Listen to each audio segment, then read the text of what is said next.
High তুলনা, কয়টা বাজে? তোর ক্লাস কতক্ষণ আগে শেষ হয়েছে?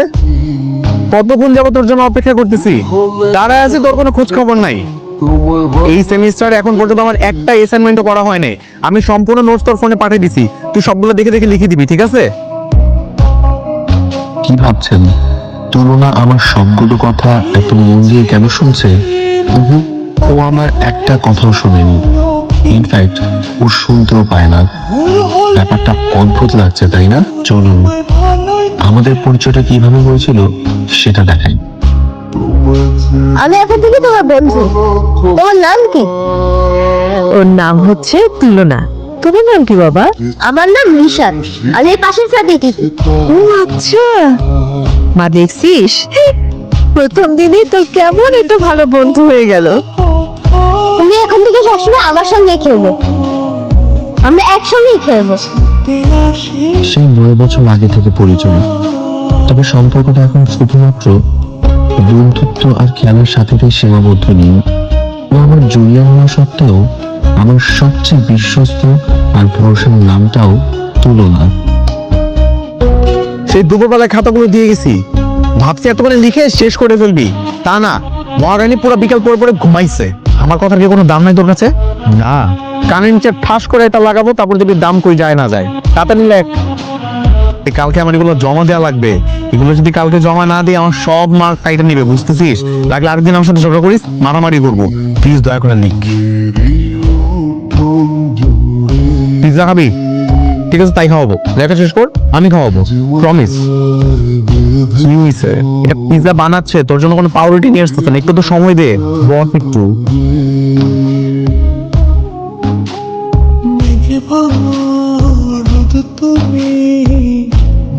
কি হইছে? খাওয়াটা শেষ কর।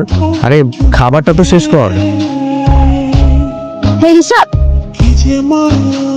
রিয়া আমাকে ডাকছে, আমি কি ভুল শুনলাম? তুমি কি শুনতে পাচ্ছ?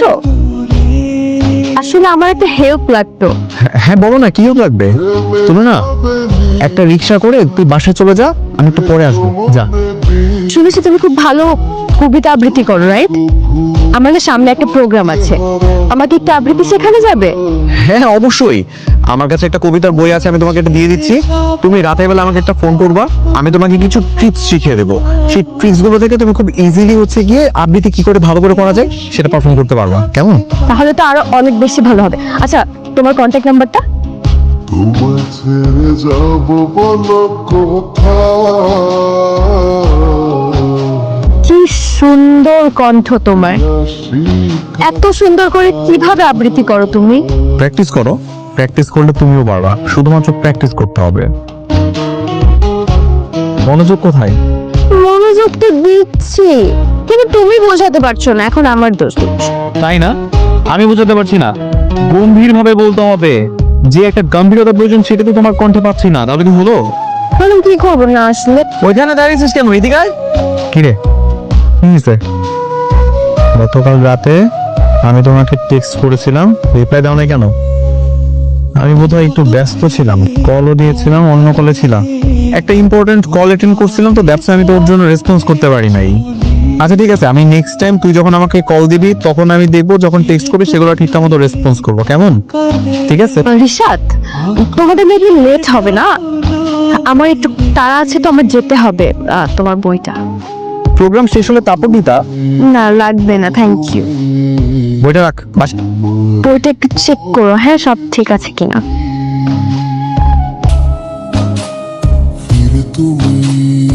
রিশাদ, আজকে না কিছু অ্যাসাইনমেন্টস দিছে, এখানে টপিকগুলো লেখা আছে, তুমি একটু করে দিও। হ্যাঁ, আমার অ্যাসাইনমেন্ট আমি নিজে করি না, তুলনাকে দিয়ে করাই।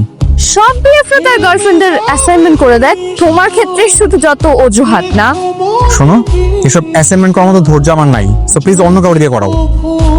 করে দিবা না বললে হয়, আমি কাকে দিয়ে করাবো এটা তোমার বলার কোনো প্রয়োজন নাই।